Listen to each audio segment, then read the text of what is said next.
চিপাঝাৰত পুনৰ সংঘটিত হৈছে এক ভয়ংকৰ পথ দুৰ্ঘটনা। চিপাঝাৰ মটৰ ষ্টেচনৰ 15 নং ৰাষ্ট্ৰীয় ঘাইপথত সংঘটিত হয় এই দুৰ্ঘটনাটো। থিতাতে নিহত হয় এজন যুৱক। নিহত যুৱকজন কৰোণা ডেকা বুলি জানিব পৰা গৈছে। কৰোণা ডেকাৰ ঘৰ বৰঙাবাৰীত। তীব্ৰবেগী তাকে মহতিয়াই নিলে বাইক আৰোহী কৰোণা ডেকাক। বাইক আৰোহীজনক প্ৰথমে মেজিক এখনে খুন্দিয়াই মেজিকৰ খুন্দাত ছিটিকি গৈ তীব্ৰবেগী ট্ৰাকৰ তলত সোমাই পৰে যুৱকজন।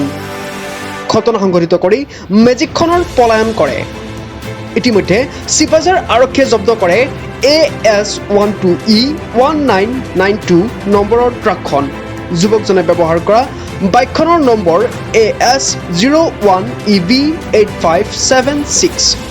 চিপাঝাৰ বাছ আস্থানত যধে মধে মেজিক গাড়ীসমূহ ৰখাই থোৱাৰ বাবে এই দুৰ্ঘটনা সংঘটিত হোৱা বুলি প্ৰত্যক্ষদৰ্শীয়ে দাবী কৰিছে।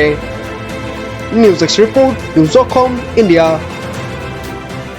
কাৰণটো হৈছে আমাৰ মেজিক ষ্টেণ্ডটো অতি সোনকালে ইয়াৰ পৰা হেৰি কৰিব লাগে, আঁতৰাব লাগে, হয়, উঠাব লাগে।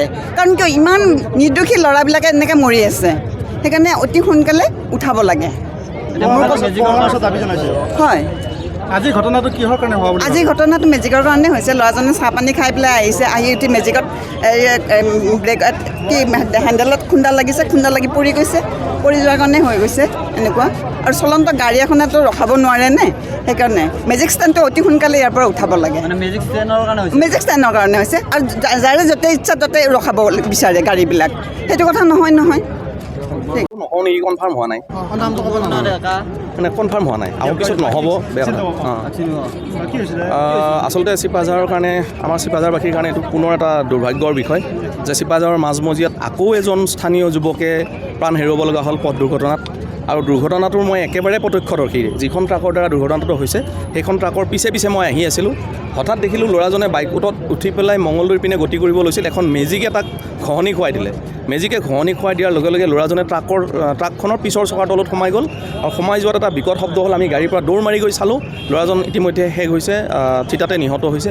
এইটো আমাৰ অতিকে দুৰ্ভাগ্যজনক বিষয়। আৰু বিগত কিছুদিন ধৰি আপোনালোকে সকলোৱে জানে চিপাঝাৰত বহুকেইটা পথ দুৰ্ঘটনাত বহুকেইগৰাকী ব্যক্তিয়ে প্ৰাণ হেৰুৱাব লগা হৈছে।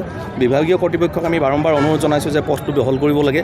অলপতে গম পাইছিলোঁ যে এই পথটো বহলৰ কাৰণে পাককলন প্ৰস্তুত কৰা হৈছে, অনুমোদন হৈছে, কিন্তু এতিয়ালৈকে কাম আগবঢ়া দেখা নাই। পুনৰবাৰ আমি বিভাগীয় কৰ্তৃপক্ষক আমি কৰজোৰাই নিবেদন কৰিছোঁ যে এই পথ বহলকৰণৰ যিটো কাম এইটো অনতিপলমে কৰিব লাগে, নহ'লে ইয়াত আৰু বহু দুৰ্ঘটনা হ'ব। আৰু যিটো ইয়াত মেজিক ষ্টেণ্ড আছে, মেজিক ষ্টেণ্ডৰ যিবিলাক ড্ৰাইভাৰ আছে তেওঁলোকৰ যিটো মইমতালি, সেই মইমতালিটো যেতিয়ালৈকে আমি কণ্ট্ৰল নকৰোঁ, যেতিয়ালৈকে আমি তেওঁলোকক ইয়াত অনুশাসিত নকৰোঁ, তেতিয়ালৈকে কিন্তু এনেকুৱা দুৰ্ঘটনা হৈ থাকিব।